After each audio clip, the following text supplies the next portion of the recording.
할렐루야. 5월 8일 월요일입니다. 사무엘하 15장 13절에서 23절까지 말씀을 읽고 은혜 나누도록 하겠습니다.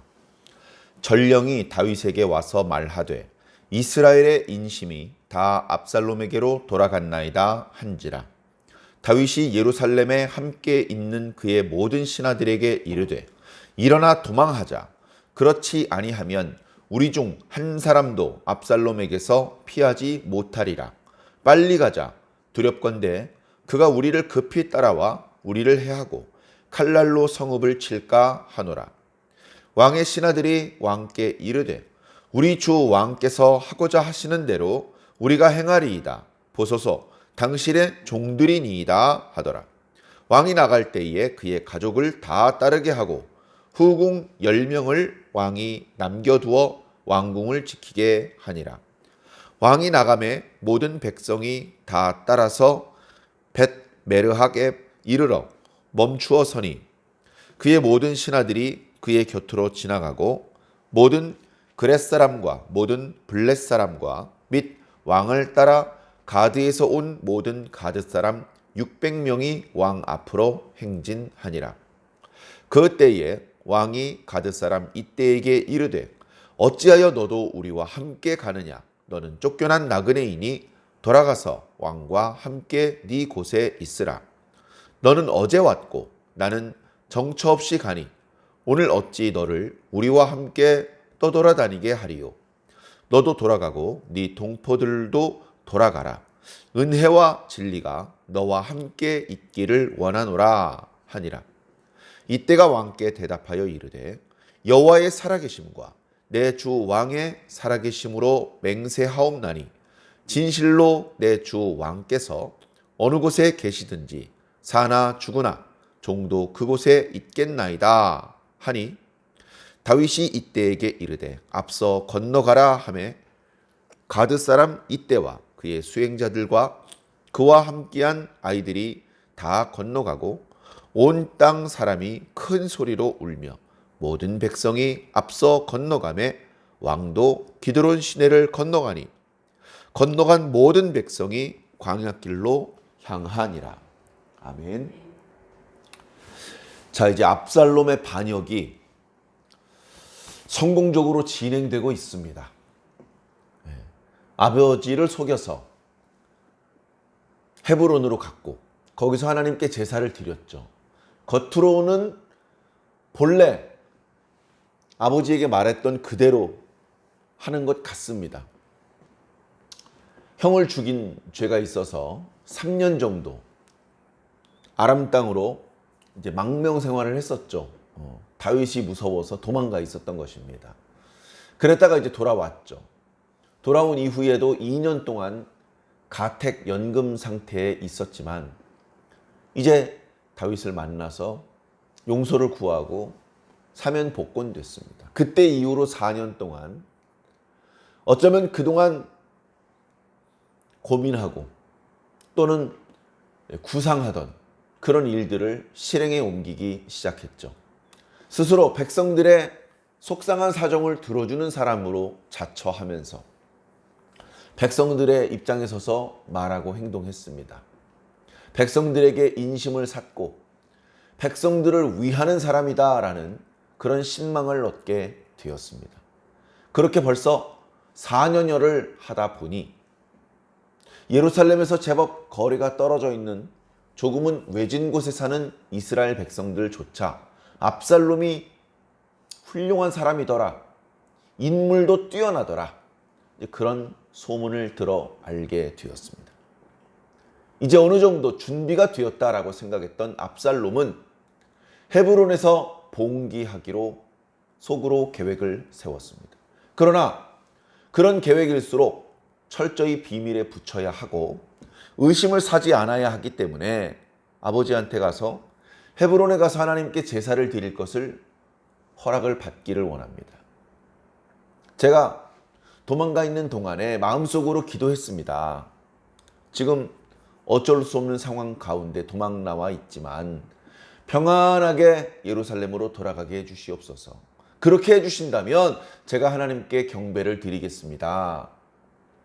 마치 창세기에 야곱이 아버지와 형을 떠나 외삼촌 집으로 가면서 베델에서 하나님을 만났죠. 그래, 평안하게 돌아오게 하시면 내가 여호와만을 나의 하나님으로 섬길 것이다. 이 내가 누웠던 자리에 하나님의 집을 건축할 것이다. 내 소유의 10분의 1을 하나님 앞에 바칠 것이다. 이제 그렇게 서원을 했던 것처럼 자신도 서원을 했었다는 겁니다. 미루어 짐작컨대 그런 기록은 없었고 그렇게까지 하지는 않았을 것입니다.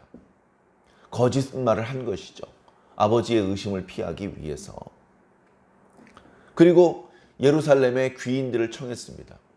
내가 부친에게 허락을 받았는데 헤브론으로 올라가서 내가 하나님 앞에 감사의 제사를 드리기를 원합니다. 저와 함께 가시죠. 같이 하나님께 경배를 드리고 그 감사 제사의 음식을 같이 잡수십시다.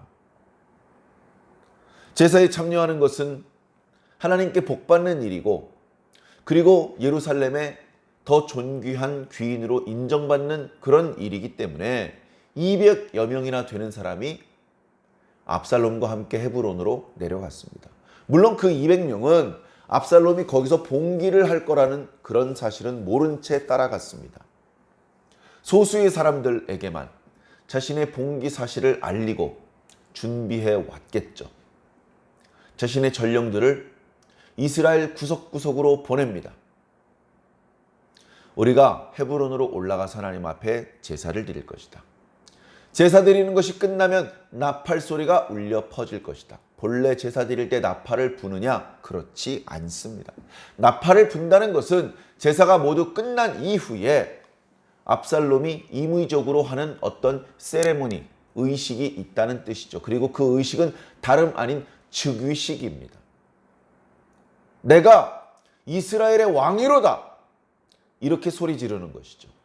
그러면 이미 압살롬의 편에 서서 반란을 준비하고 있던 사람들은 압살롬 왕 만세를 외칠 것이고 함께 따라와서 하나님께 경배를 드릴 생각만으로 따라왔던 200여 명의 예루살렘 귀인들과 또 헤브론과 그 주변 유다 사람들이 돌아가는 상황을 보면서 당황을 하면서 또는 뭔가 압살롬이 이미 오래전부터 준비를 해서 군사들도 많이 준비가 되어 있고 지금 압살롬 왕 만세라고 함께 외치지 않으면 죽임을 당할 수도 있을 것이라는 그런 두려운 마음에 기쁜 마음으로든 두려운 마음으로든 거기 있는 모든 사람이 압살롬 왕 만세를 외치게 되었던 것이죠. 자, 그 소리, 함성 소리와 나팔 소리를 따라서 이제 이스라엘 전국에 동시다발적으로 소문이 퍼지기 시작합니다. 여러분 아세요? 무슨 말이에요? 압살롬 왕자님이 오늘 즉위하셨대요. 어떻게? 저도 잘 몰라요. 다윗 왕께서 허락하셨대요. 다윗 왕께서 허락을 하셔가지고 헤브론에 올라가서 거기서 하나님께 제사를 드린 다음에 거기서 정식으로 왕으로 이제 추대가 되셨대요. 아, 그래? 그러고 보니까 그 압살롬 왕자 괜찮은 사람이었어. 인물도 좋고 백성들의 어떤 송사를 들어줄 때 태도를 보니까 거만하지 않고 백성들의 편에서 그 이야기를 들어주더라고. 역시 그 아버지의 그 아들이라고 다윗 밑에 그런 또 좋은 왕이 있었군. 다윗 왕이 오래전부터 준비해서 이제 그 자리를 물려주었나 보군. 이제 그렇게 소문이 퍼진 겁니다. 돌아가는 분위기가 다윗에게 별로 유리하지 않습니다. 에이, 그럴 리가 없어. 내가 그런 소리를 들어본 적이 없어. 압살롬이 반역을 일으킨 거야. 이렇게 단박에 꿰뚫어 볼 수 있는 사람은 거의 없었습니다. 다윗 왕이 아무리 말년이라고는 하지만 압살롬이 움직이는 것을 늘 예의주시하고 있었을 것입니다. 그런데 어떻게 보면 이 반역이라는 것이 서서히 무르익는 게 아니고 어느 순간 갑자기 빵 터지는 것이거든요. 그렇게 해야 그 반란을 막으려는 세력을 이길 수 있기 때문에 그렇습니다. 자, 갑자기 뒤집어지는 것입니다.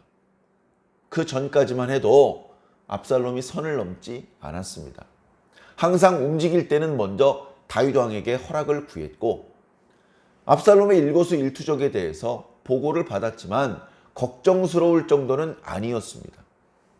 압살롬의 이름이 많이 유명해졌지만 다윗 왕의 비길 바가 못 됐고 군사력도 전혀 없었고 그의 움직임이 그렇게까지 수상한 정도는 아니었기 때문에 그렇죠.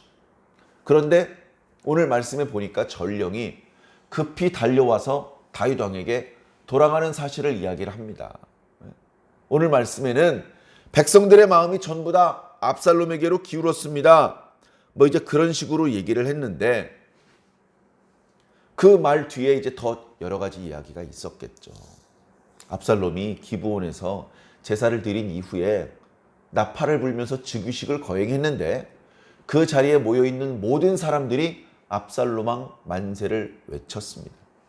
예루살렘에서도 200여 명이 내려갔는데 그들도 어쩌면 사전에 공모했던 것 같습니다. 그뿐만이 아닙니다. 유다 땅 헤브론의 문제가 아니고 이스라엘 12지파 모든 땅에서 압살롬 왕 만세를 외치고 있습니다. 상황이 위태롭게 돌아갑니다. 전하. 뭐 이런 식으로 보고를 했겠죠. 다윗이 백전노장인데도 불구하고 위기감을 감지했습니다. 아, 이거 큰일 났구나. 다윗의 첫 마디가 일어나 도망가자. 야, 빨리 준비해라. 도망가야 되겠다. 지금 당장 압살롬의 반역을 평정할 수가 없도다. 많은 군사들도 압살롬에게 마음이 빼앗겨서 다윗 왕의 명령만 따르는 것이 아니다. 무리해서 압살롬의 반역을 진압하려고 했다가는 이스라엘 사람끼리 싸우다가 그렇게 또 죽는 사람도 많이 나올 수 있기 때문에 지금으로서는 신속히 도망가는 것이 좋겠다. 압살롬이 여세를 몰아서 예루살렘을 공격을 하면 무지한 많은 예루살렘의 거민들이 죽임을 당할 수도 있고 그리고 자칫하면 그들의 칼날에 너희 모두를 우리 다윗 왕의 가족과 신하들이 죽임을 당할 수도 있다. 또는 반란을 막아내기 위하여 싸우다가 압살롬과 그의 가족들을 죽일 수도 있다. 많은 복잡한 생각이 있었겠죠. 그러나 어찌되었건 결론은 지금은 싸우지 말고 도망하자였습니다. 도망을 한다는 것은 무척 어려운 일입니다. 불리한 곳으로 가야 될 상황입니다. 그럼에도 불구하고 손실을 최소한으로 줄이고 훗날을 도모하려면 무척 부끄럽고 불편한 일이지만 도망해야 하는 것입니다. 다윗은 순간적으로 판단을 내렸죠. 지금은 도망해야 된다. 왕이 도망가자고 하니까 신하들이 과연 따라줄까요? 다윗 입장에서는 신하들이 따라주지 않더라도 강제로 끌고 갈 수가 없습니다. 그들도 다 어른이고 아내와 자식들이 있고 그들을 모두 다 데려가지 않고 아내와 자식들을 남겨놓고 간다면 압살롬이 왔을 때 살려두지 않고 다 죽일 수도 있습니다. 그런 위험이 있기 때문에 마음속으로는 다윗을 사랑하지만 왕이시여 죄송합니다만 처자식들이 있어서 저는 왕을 못 따라가겠습니다. 그리고서 안 따라가고서 압살롬이 들어왔을 때 압살롬에게 투항하는 것이죠. 왕이시여 저는 다윗을 쫓아가지 않았습니다.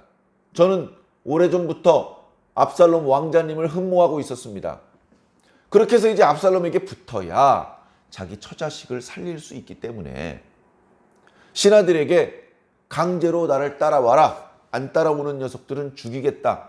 이런 식으로 할 수는 없었죠. 근데 참 다행이고 감사한 일은 신하들 대부분이 왕 앞에 엎드리 절합니다. 왕이시여, 우리는 왕의 명령대로 무조건 따르겠습니다. 보십시오. 우리는 왕의 종 아닙니까? 압살롬의 종이 아니라 우리는 다윗 임금님의 종들입니다. 고맙구나. 어서 채비하고 떠나자. 해가지고 가족들을 이끌고 다윗 왕이 먼저 나갑니다. 급히 나오는 과정에 이거저거 챙길 여력이 없었을 것입니다. 화려한 왕복 대신 기민하게 움직이기 좋은 간편한 복장으로 바꾸어 입고 가족들도 그렇게 채비를 해서 급히 떠났을 것입니다. 기록에 보면 다윗 왕이 자신의 모든 식솔들을 이끌고 나가지 않고 후궁 10명을 남겨두었다라고 말하고 있습니다. 아니 그 여자들 10명이 무슨 힘이 있다고 왕궁을 지키겠어. 왜 남겨놓은 거야. 다 데리고 가지. 그래서 여러 가지 말이 있습니다. 그들은 자식이 없었기 때문에 남겨두어도 압살롬이 그들을 이제 함부로 하지는 않을 것이다. 또는 다윗 왕이 도망갔더라도 예루살렘이 텅 비어있는 모습이 아니라 곳곳에 저녁이 되면 불도 밝히고 그렇게 압살롬이 급하게 추격해 오지 못하도록 하기 위한 그런 방책일 수도 있을 것이다. 여러 가지 이야기들이 있습니다. 어찌되었건 처자식들을 이끌고 다윗 왕이 갑니다. 곧 뒤따라갈 테니 먼저 가고 계시오. 그리고 신하들과 그의 가족들도 갑니다. 그런데 오늘 말씀에 보면 뜻밖의 말씀, 이제 내일 말씀에도 마찬가지인데요.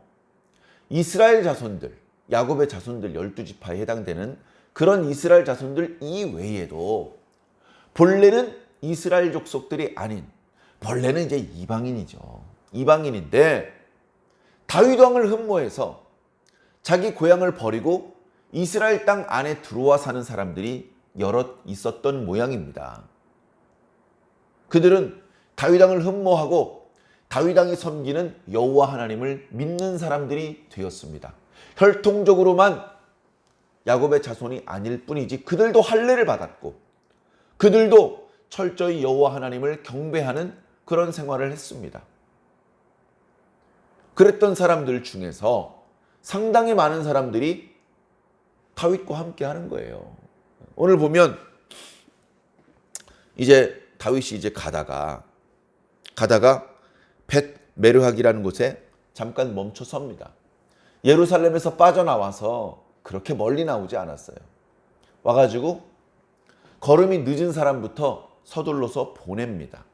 보내고 자신을 따르는 사람들, 그 사람들을 이렇게 군대에서 쓰는 표현대로라면 사열을 하는 것이죠. 나를 따르는 사람이 몇 사람이나 되나? 내가 지금 챙겨갈 수 있는 양식이나 돈이 얼마나 되나? 그리고 어디로 가면 임시로 머물고 있으면서 훗날을 도모할 수 있나? 이런 것들을 이제 도모하는, 뭔가 이렇게 좀 그 행군을 하기 전에 뭔가 좀 정비를 하는 그런 곳이죠. 그러고 있는데 자신을 따르는 사람들 중에 그렛 사람들, 블렛 사람들, 이런 사람들이 따라옵니다. 그들은 본래 이스라엘 백성이 아니고요. 중간에 이스라엘 사람으로 편입해 들어온 사람들입니다. 그런 사람들이 이제 다윗의 편에 서서 아무리 고생스러워도 우리는 다윗의 편에 서겠습니다. 이러고 다윗을 따르는 것이죠. 뿐만 아니라 뒤에 보면 이제 다윗이 가드에 갔다가 거기서 1년 4개월 동안 사울의 칼날을 피하여 있다가 사울이 죽은 이후에 유다 땅으로 돌아오지 않습니까? 그때 다윗을 따라왔던 가드 사람들이 있어요. 종교를 떠나서, 민족을 떠나서 다윗이라는 인간 자체가 너무 괜찮은 사람이기 때문에 야, 우리 가드왕 아기스보다 저 다윗을 따라가는 게 낫겠다. 저 다윗이 진짜 제대로 된 사람이야 하면서 다윗을 믿고 따라온 사람들이 많이 있었습니다.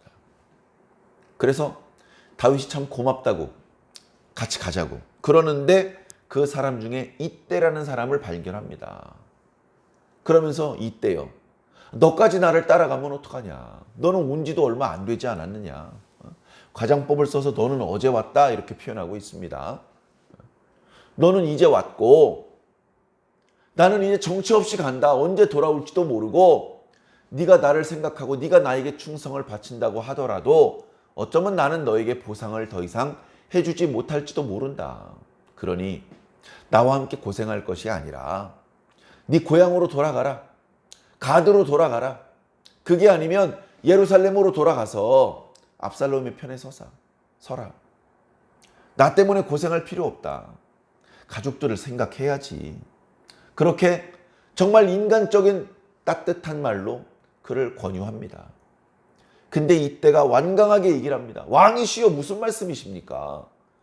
저는 절대 왕을 떠나지 않을 것입니다. 하나님의 이름으로 맹세를 합니다. 그러니까 더는 만류하지 못하고 그래 알았다. 고맙다. 가자. 먼저 건너가라. 그렇게 하고서 이제 기드론 시내를 건넙니다. 예루살렘에서 동쪽으로 내려오면 기드론 시내가 있죠. 거길 건너서 감람산을 올라가고 그 감람산을 넘어가면 이제 예루살렘을 이제 벗어나는 겁니다. 여리고를 지나서 저 요단 강가로 이제 가는 것이죠. 자, 그렇게 도망가는데 울면서 가고 많은 그 모습을 본 사람들이 함께 통곡하고 울었다. 이제 오늘 말씀이 그렇게 기록하고 있습니다. 자, 오늘 말씀에 다윗이 왜 도망가고 있습니까? 자기 아들 압살롬이 반역을 일으켰기 때문이죠. 압살롬이 아버지가 미워서 반역을 저지른 것은 어쩌면 아니었을 것입니다. 물론 미워하는 마음도 조금 있었을 겁니다. 왜 자신의 죄를 빨리 사면해 주지 않나? 왜 자기 여동생이 암논에게 강간을 당했는데 명백히 암논이 잘못한 것인데 암논의 죄를 묻지 않으시고 자기 동생의 형편을 물어보아서 위로해 주지 않으시나 그런 이제 원망도 있었겠죠. 그러나 어쨌든 아버지와 아들인데 가장 가까운 가족이고 다 다윗 왕을 버려도 압살롬은 다윗 왕을 붙잡고 다윗 왕의 편에 서서 목숨을 걸고 싸워주어야 될 아들인데 정작 그 아들은 아버지를 향해서 칼날을 겨누고 있습니다. 자, 그리고 반면 전혀 다윗과 무관한 사람, 이스라엘 백성도 아닌 사람, 그런 그렛 사람, 블렛 사람, 가드 사람들이 오히려 다윗 왕에 대해서 진심입니다. 물론 다윗을 믿고 따랐던 많은 신하들도 있죠. 이스라엘 사람들도 많이 다윗을 따랐습니다만 뜻밖의 이방 사람들도 아이고 이제 다윗의 시대는 틀렸나 봐. 우리 다윗 믿고 여기까지 왔는데 고향 버리고 험한 꼴 보기 전에 고향으로 돌아가자. 이렇게 하지 않고 불편해지더라도 보상을 받지 못하더라도 심지어 죽임을 당하더라도 야, 우리 다윗이 우리한테 얼마나 잘해줬냐. 우리 다윗은 배반할 수 없어. 그렇게 다윗 편에 선 이방인들도 많이 있었다. 이런 모습을 보면 다윗이 왕이 돼가지고 거만만 떨고 초심을 잃어버린 채 그렇게 하지 않고 지속적으로 자기 사람들을 잘해주었다. 지속적으로 신뢰를 얻고 있었다. 이런 모습을 우리가 알 수 있습니다. 평소에 인간관계를 잘 해야 되겠죠. 자기가 아쉬우면 아부를 하고 친구를 맺고 그러고 있다가 아쉬운 게 없으면 관계를 끊고 상대방이 별 볼 일 없어지면 무시하고 이제 그런 식으로 사는 것이 아주 속된 대부분의 인간들의 모습입니다. 어쩌면 우리들도 그런 모습이었는지 모릅니다. 그러나 사람 일은 알 수 없다죠.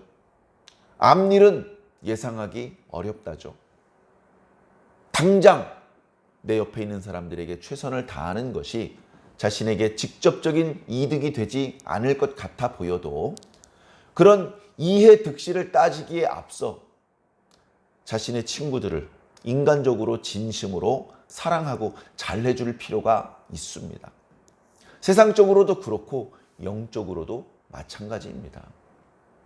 다윗은 어쩌면 지금 큰 위기를 맞이하고 있습니다. 급히 도망가야 되는 그런 딱한 처지가 되었습니다. 더 이상 자신을 지지해 주었던 친구들을 잘해줄 수가 없습니다. 그들을 돌봐주고 도와주고 그들이 자신에게 베풀어준 선한 행동들에 대하여서 보상해 줄 수가 없는 입장입니다. 그런데도 불구하고 그동안 잘해 주었던 것에 대해서 지금 이제 도움을 받고 있는 것이죠. 사랑하는 성도 여러분, 뭐든지 다 마찬가지입니다. 하나님께도 마찬가지고 사람에게도 마찬가지고 늘 잘합시다. 늘 잘해주다 보면 언젠가 그것이 없어지지 않고 자신이 그들에게 해준 것 이상으로 돌아옵니다.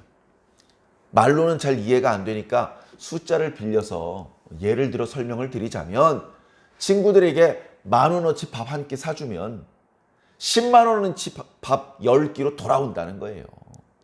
당장은 안 돌아옵니다. 물론 베풀어 주기만 하고 못 돌려받을 수도 있습니다. 그게 아까우면 어떻게 삽니까? 그것은 인간이 아니고 조금은 파렴치하고 조금은 박정한 그런 모습이죠. 그런 모습으로 사는 사람을 우리가 누가 좋아합니까? 손해라고 생각하지 않고 베풀 수 있을 때 베풀 수 있다면, 베풀어 준다면 뜻밖의 많은 도움을 받을 수 있을 것입니다. 어쩌면 이런 다윗의 성품과 이런 다윗의 평소에 살아가던 모습은 하나님께서 베풀어 주신 은혜인지도 모릅니다. 또는 하나님과 오랫동안 함께 동행하면서 하나님께 배운 모습인지도 모릅니다. 아무 대가를 바라지 않고 하나님께서 다윗에게 잘해 주셨던 것처럼 다윗도 자기 주변 사람들에게 아무 대가를 바라지 않고 잘해 주는 것이죠. 바로 이런 모습들을 오늘 저와 여러분들이 좀 본받으면 좋을 것 같습니다. 이제 새롭게 한 주간이 시작되는데 오늘 하루 또 이번 한 주간 우리 주변에 가까운 사람들로부터 잘해 줍시다. 필요 이상으로 잘해 줍시다. 그것들에 대해서 자신이 다시 되돌려 받을 것을 생각하지 말고 그냥 무조건 잘해 줍시다. 그렇게 주변 사람들에게 잘해 주는 모습이야말로 하나님의 백성다운 모습이고 우리가 그 모든 것들을 통해서 이제 씨를 뿌리고 거름을 뿌리는 그런 모습이 될 것이며 어떤 형태로든 아름다운 모습으로 다시 돌아올 것입니다. 그런 아름다운 열매를 위해서 오늘도 씨를 뿌리고 거름을 뿌리는 그런 행복한 하루가 꼭 되시기를 예수님 이름으로 간절히 축원합니다. 아멘.